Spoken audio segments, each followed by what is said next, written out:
When my father remarried, my stepmother started favoring my half-brother, but I knew she was hiding something when I found and I'm Ethan, 16 years old. My dad, David, is 44, and he remarried about 5 years ago. My mom passed away when I was 7, and for a long time, it was just my dad and me. It was hard on him.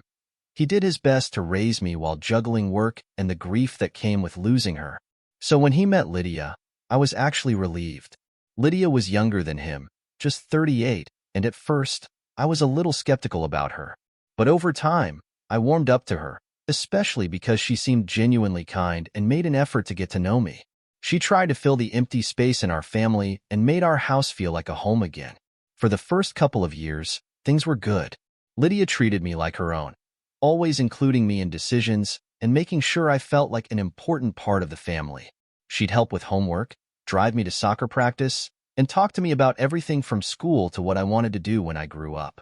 When she got pregnant with my half-brother, Oliver, 3 years ago, she even made a big deal out of reassuring me that nothing would change. I remember her telling me, "Ethan, just because there's going to be another little person around here doesn't mean you'll matter any less to us." And for a while, I believed her. When Oliver was born, I was thrilled to be a big brother. He was this tiny, helpless little guy who had this crazy amount of energy, even as a newborn. I wanted to be a good big brother for him, and for a while, things didn't change much. Lydia and Dad were, of course, busy with the baby, but Lydia still had time for me, still made sure I felt included. I'd even help out with Oliver, making him laugh or watching him for a bit when Lydia needed a break. It was like we were all this unit, moving forward as a family. But as Oliver got older, I started to notice things changing, and it wasn't subtle. Lydia's focus shifted entirely toward him. At first, I thought it was just because he was a baby and needed more attention. But as he grew, it was like Lydia's whole world became Oliver, and I was pushed to the edges. She'd spend hours with him, teaching him words, reading to him, and encouraging every little thing he did. I'd get home from school and find her cuddling with Oliver or sitting with him on the floor, surrounded by toys, her full attention on him. When I tried to talk to her, she'd give me quick answers, distracted and preoccupied, before going right back to Oliver. I tried not to let it bother me, but it was hard. I felt like a visitor in my own home, and it was like every time I tried to get close to Lydia, she'd drift further away. I'd tell myself I was being dramatic, that it was natural for her to focus on Oliver, but the feeling of being left out only grew. Then things got worse. When I turned 15, Lydia began making decisions without including me or even telling me in advance. For example, she moved my things from the bedroom I'd had since I was a kid to a smaller room down the hall, turning my old room into a playroom for Oliver. It wasn't a conversation or a suggestion. It was just something she did. I remember coming home one day and finding my posters gone, my books stacked in boxes, and all of Oliver's toys spread out across the floor. When I confronted her about it, asking why she didn't tell me, she just smiled like it was no big deal. "Ethan, it's just a room. Oliver needs space to grow. I knew you'd understand." I was shocked but didn't argue, thinking maybe it would keep the peace. But it hurt, seeing her brush me aside so easily. As the months went by, it was clear that Lydia's priorities were all about Oliver. She started making comments that cut deeper than I think she even realized. When I needed a new laptop for school, she said it would have to wait, saying we had more important expenses now that Oliver was older. But a week later, she was back from the mall with a stack of new clothes and toys for Oliver. It wasn't just the things, though. It was how she made it obvious, over and over, that my needs came second. Dad would sometimes try to step in and offer me the support Lydia withheld, but even he seemed hesitant, like he was afraid of upsetting her. She had this subtle way of making everything about her and Oliver, and somehow, I always ended up feeling like the one who was causing trouble by even asking for anything.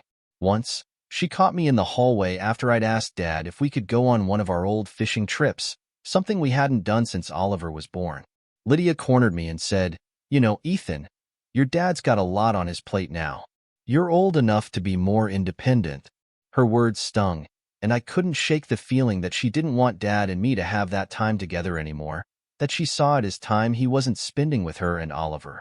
It was around that time I started noticing other things, too, small things that didn't add up. Lydia was careful with money when it came to me, but seemed to have no problem splurging on Oliver. She'd lock the office door when she was in there, talking in hushed tones on the phone or hiding letters in her desk drawers. I couldn't shake the feeling that she was hiding something, but I had no idea what.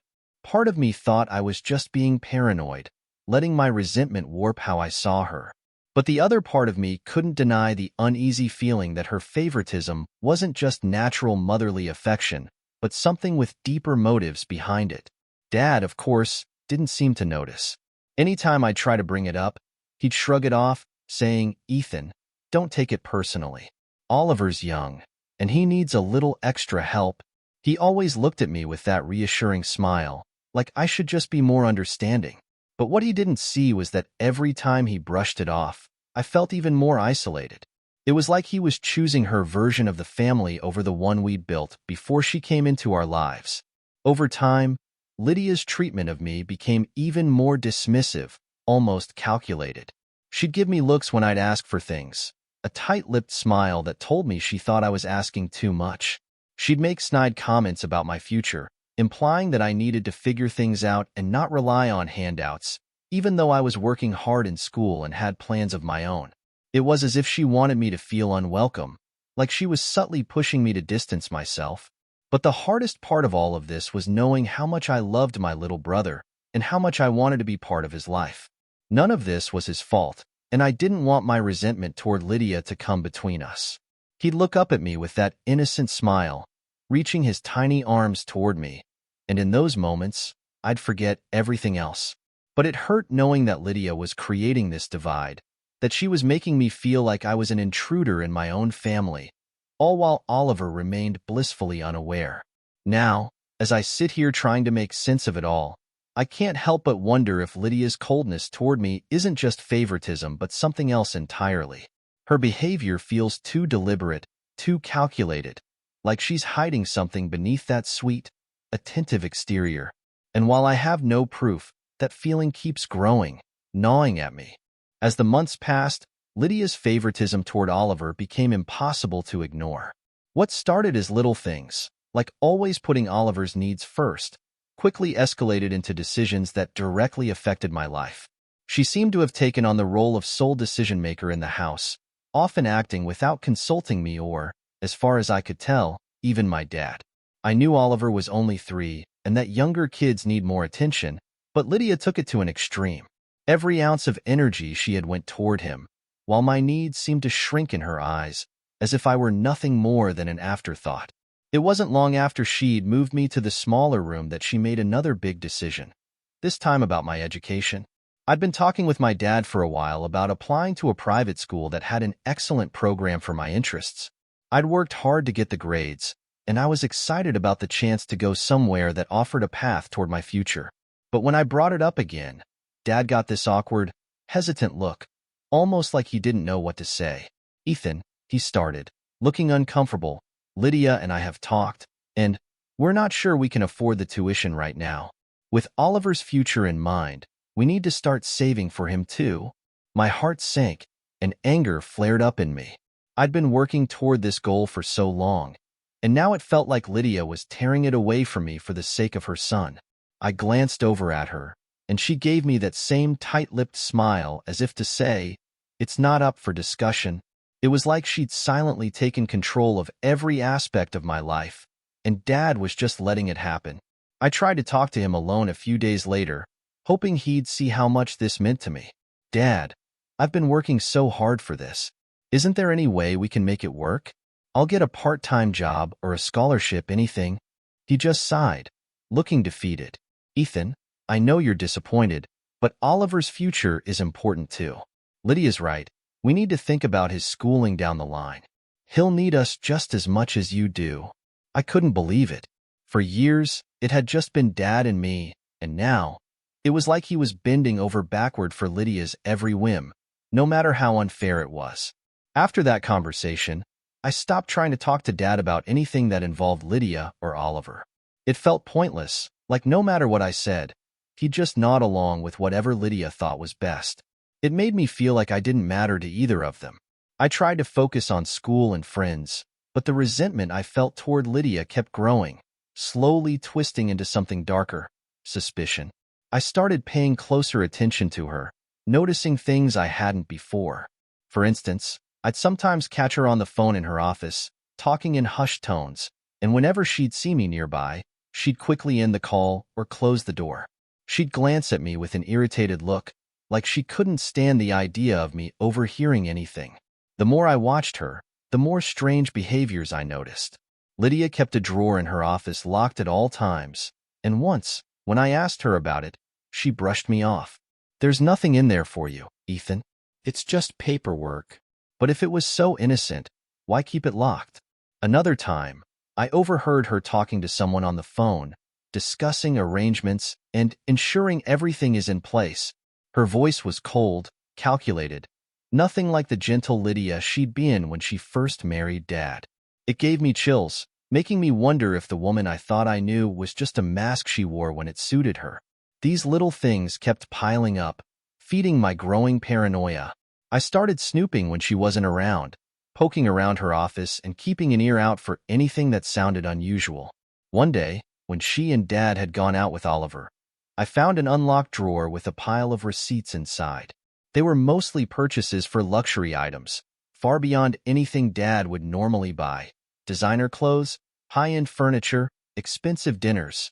I couldn't understand why Lydia was spending so much on herself and Oliver while claiming we couldn't afford my schooling. And if Dad knew, he didn't seem to care. But I couldn't shake the feeling that she was hiding the extent of her spending from him, too. In my more paranoid moments, I wondered if she was using us, bleeding Dad dry while she hoarded money for herself and Oliver. But I had no real proof, just scraps of evidence that only hinted at a larger story. I knew if I brought it up to Dad, he'd brush it off as my imagination. Lydia had him wrapped around her finger, and he'd already dismissed my concerns as typical teenage jealousy. That feeling of being alone, of having no one who would believe me, kept pushing me deeper into my suspicions. The breaking point came one evening when Lydia was out, and I couldn't resist the urge to dig around her office again. I managed to get into her locked drawer by jamming it with a paperclip, and inside, I found a pile of documents and letters I hadn't seen before. One letter was from a law firm, congratulating Lydia on establishing a trust fund for Oliver. It was thick with legal terms I didn't fully understand, but one line caught my eye. In the event of the primary benefactor's passing or incapacitation, all assets in the trust will be directed to Oliver's guardianship, managed by Lydia. I stared at the letter, trying to process what it meant. Why was Lydia setting up a trust fund for Oliver in secret? And why didn't Dad know? A chill ran through me as I thought about the implications. Was Lydia planning something? The way she was keeping this hidden made me feel like there was more to the story, something she was deliberately concealing from both Dad and me. I carefully placed everything back in its place and relocked the drawer, feeling my heart pound with a mixture of anger and fear. She was playing some kind of game with us, and I didn't know what the end goal was. But I knew one thing for sure. It had nothing to do with me or my future. I was just an obstacle in her plans, a piece of the puzzle that didn't fit. In the days that followed, I felt myself grow colder toward Lydia, barely acknowledging her attempts at small talk and avoiding her as much as I could. It was like she sensed I was pulling away, and she'd make comments about how I should show more respect or act more maturely, but I didn't care. My suspicion had turned to something darker, an almost certainty that Lydia was hiding something big, something that had nothing to do with my best interests. I felt trapped in a home where I couldn't trust anyone, not even my dad, who seemed too enchanted by Lydia's charm to see her for who she really was. Every time I looked at Oliver, my heart ached, knowing how much I loved him but realizing how Lydia was using him as her leverage. But I couldn't let my guard down, not now. I didn't know what Lydia was planning, but I knew it would only end badly if I didn't find a way to expose her. As my frustration grew, I knew I couldn't stand by and let Lydia take control of our lives without doing something. I couldn't shake the feeling that everything about her was an illusion, carefully crafted to make her look perfect while hiding something darker.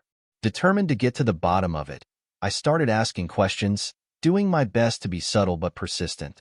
I'd casually bring up Lydia around family friends, hoping someone would give me a clue about her past, or at least her character. The image I got was mixed. Most people spoke highly of her, mentioning how supportive she'd been after marrying Dad, but a few people hinted at things that didn't sit right with me. One evening, I struck gold. My dad's old friend, Paul, who'd known Lydia before she married my dad, mentioned a rumor about her past that caught my attention. You know, she was engaged to someone before your dad, Paul said, offhandedly, as if it were common knowledge. I kept my face neutral, but inside, my mind was racing. Yeah, some guy from a wealthy family, Paul continued, lowering his voice.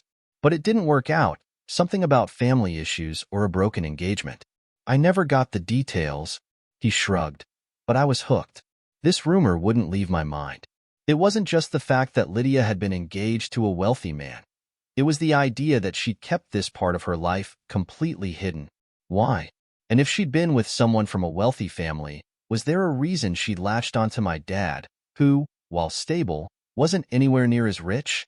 I wondered if her interest in Oliver's trust fund and her strange financial choices were somehow connected to this mysterious ex-fiancé. Determined to dig deeper, I started snooping around more boldly. When Lydia and Dad took Oliver to a doctor's appointment one afternoon, I took the chance to search her locked drawer again. This time, I wasn't looking just for financial documents, but for anything that might connect her to her past. I carefully picked the lock and found more of her financial paperwork, along with letters and what looked like bank statements.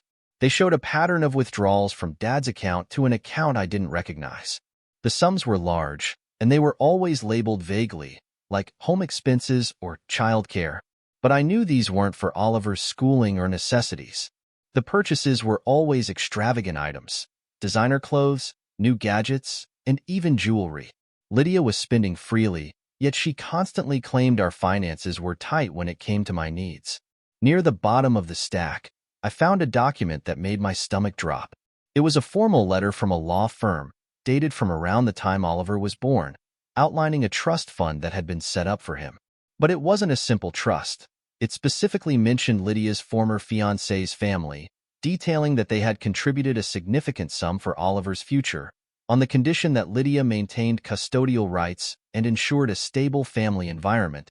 I sat there, staring at the paper, my heart pounding as the pieces started coming together.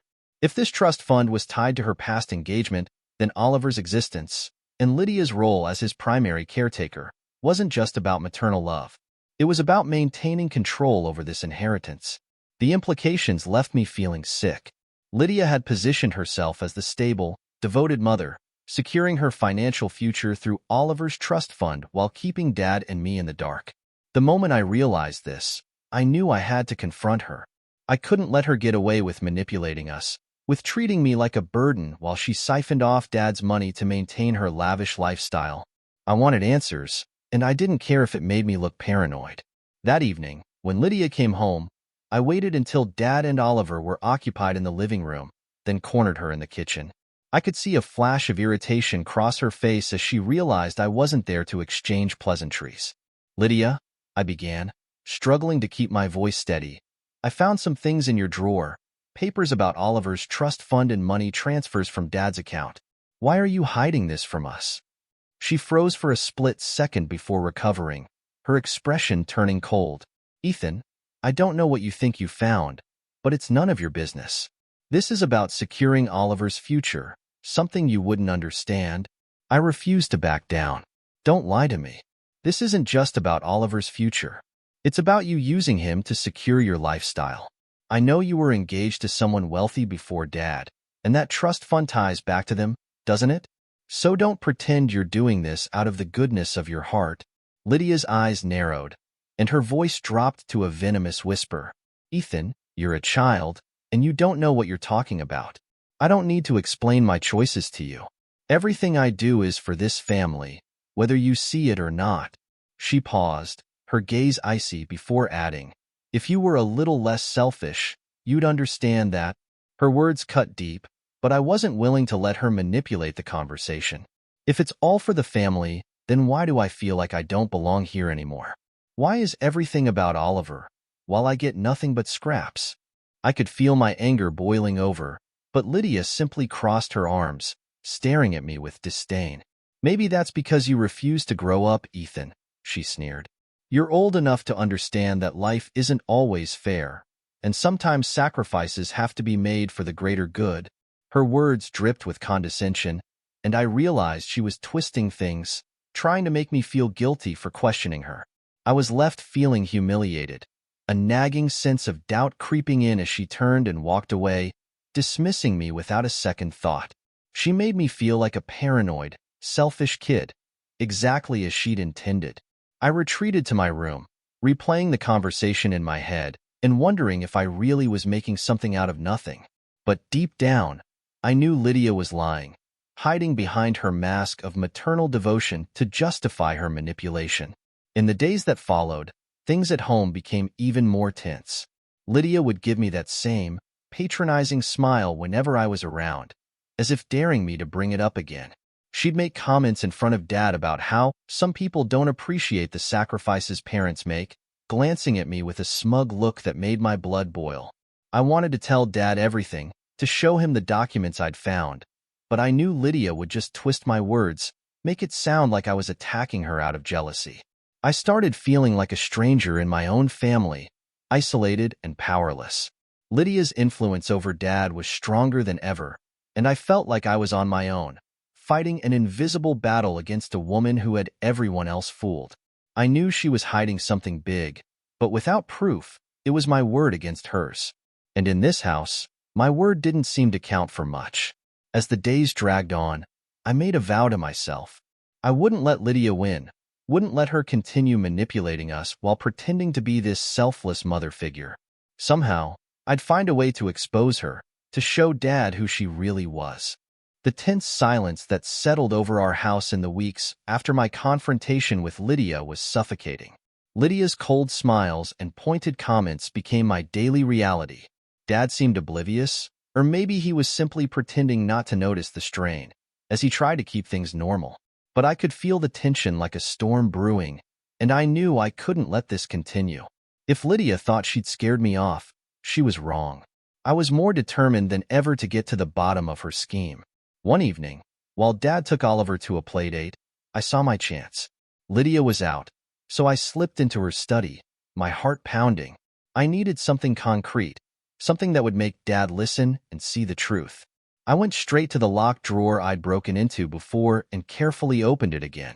This time, I dug deeper, searching for anything I might have missed before. Buried beneath a stack of papers, I found it.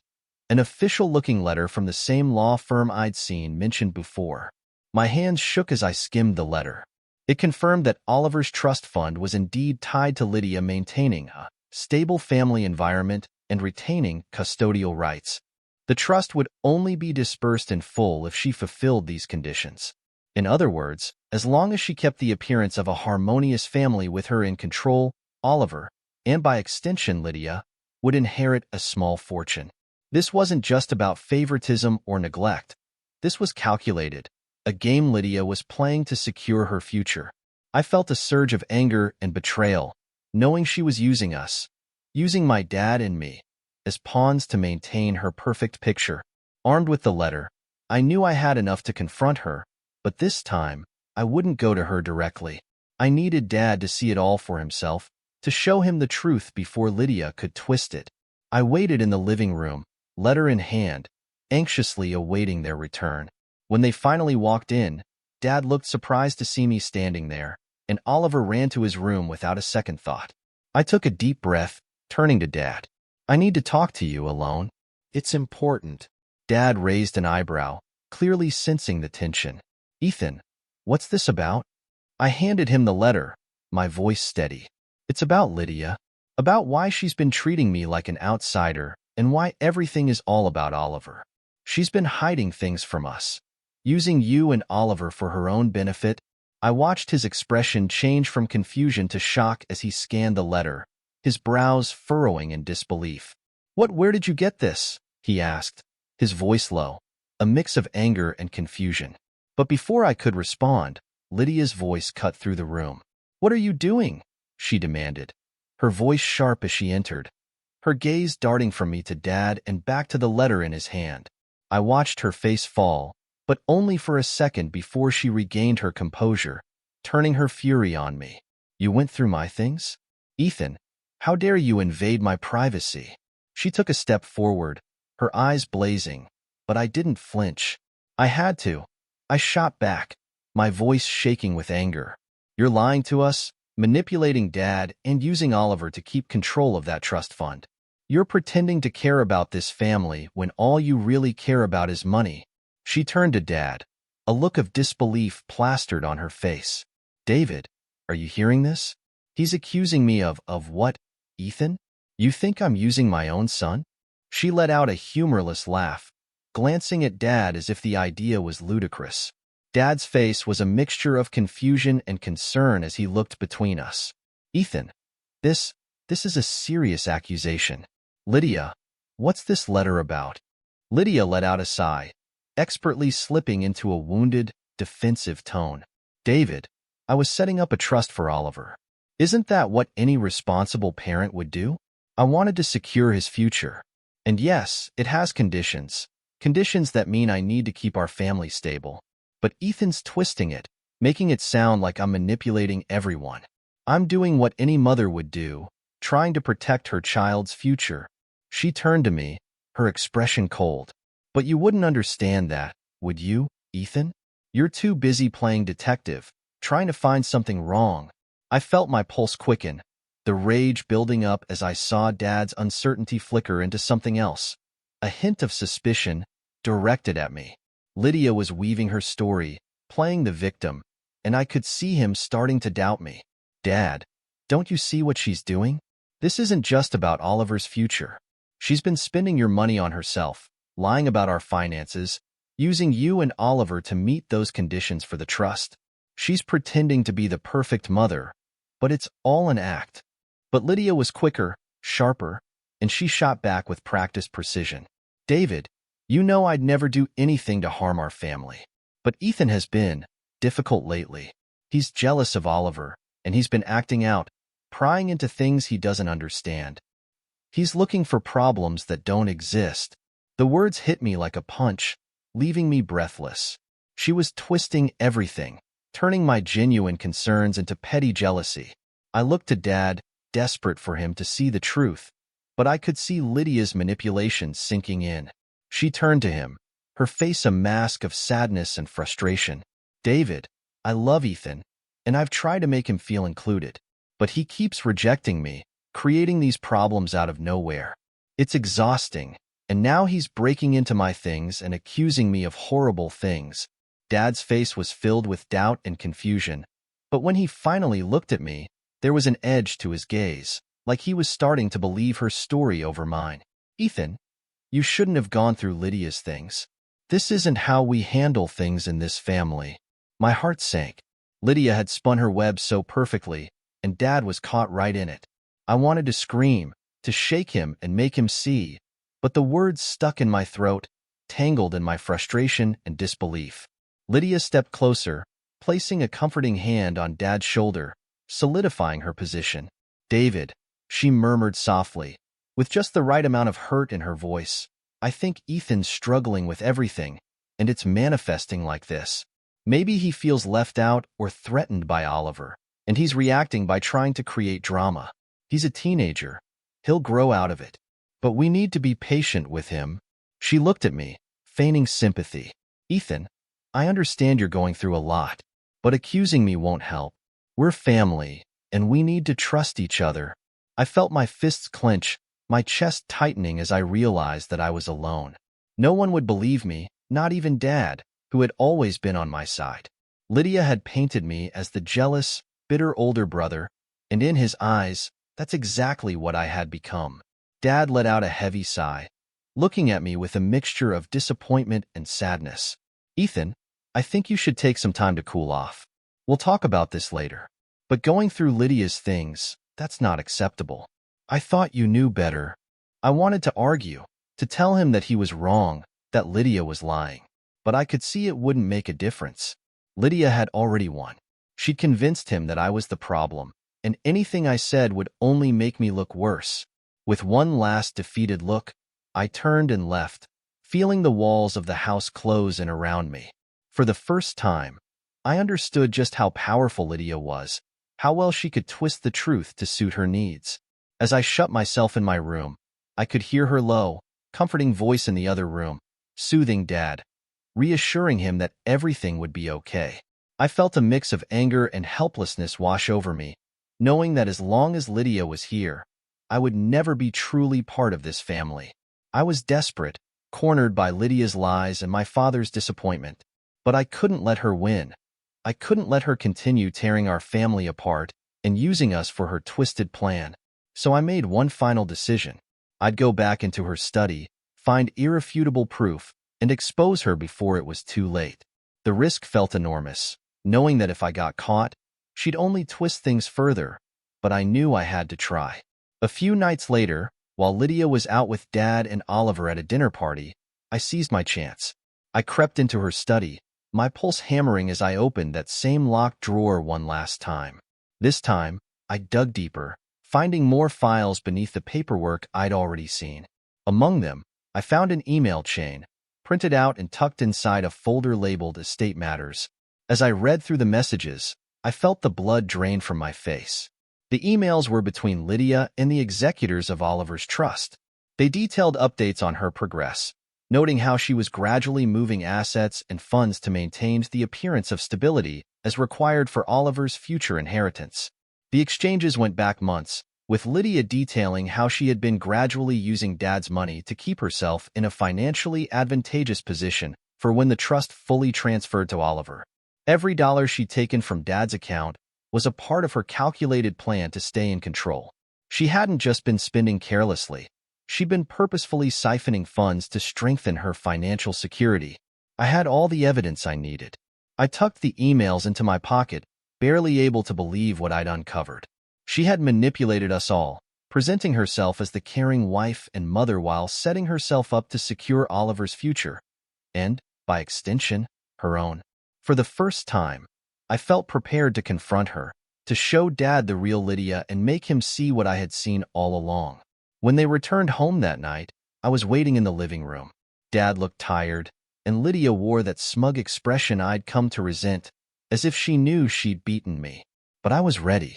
I stood, holding the emails in my hand. "We need to talk. All of us." Dad gave me a confused look, but Lydia's face paled. She knew. I looked directly at her. "I found your emails, Lydia. All the messages between you and the trust executors.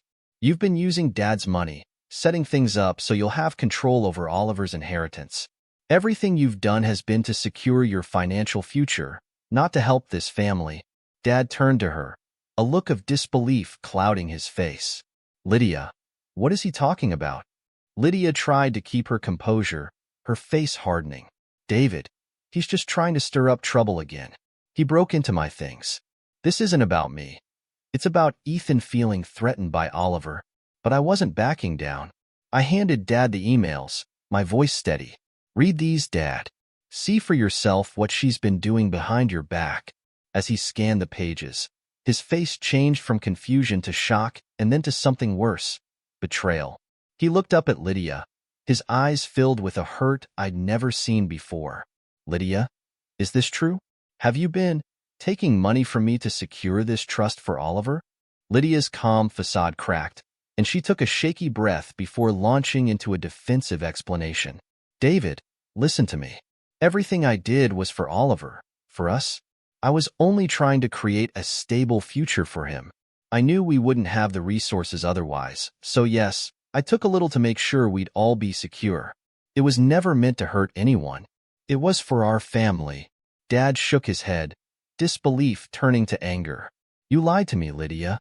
You hid things, took money without telling me, and manipulated Ethan. And now you're trying to claim it was all for us."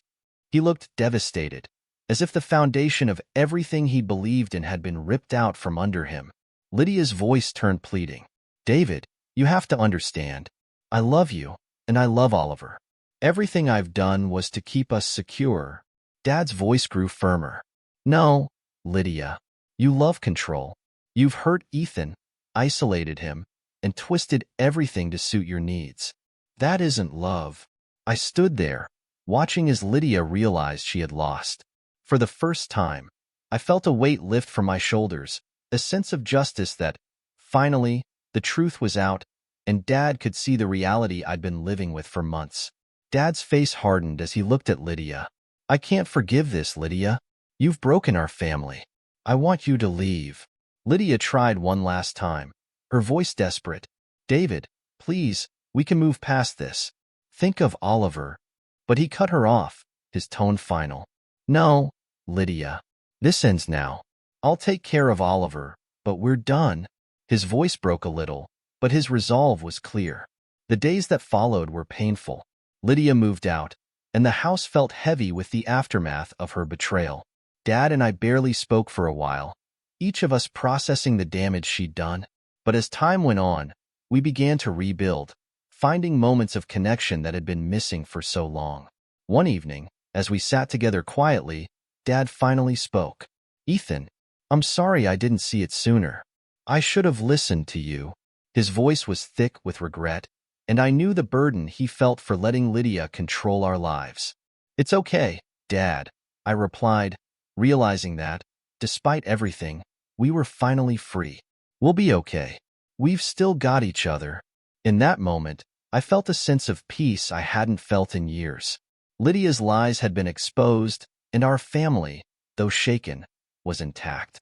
The trust Lydia had tried so hard to manipulate was meaningless now. What mattered was that Dad and I had regained the trust between us, and we were finally ready to move forward, leaving Lydia and her deception behind.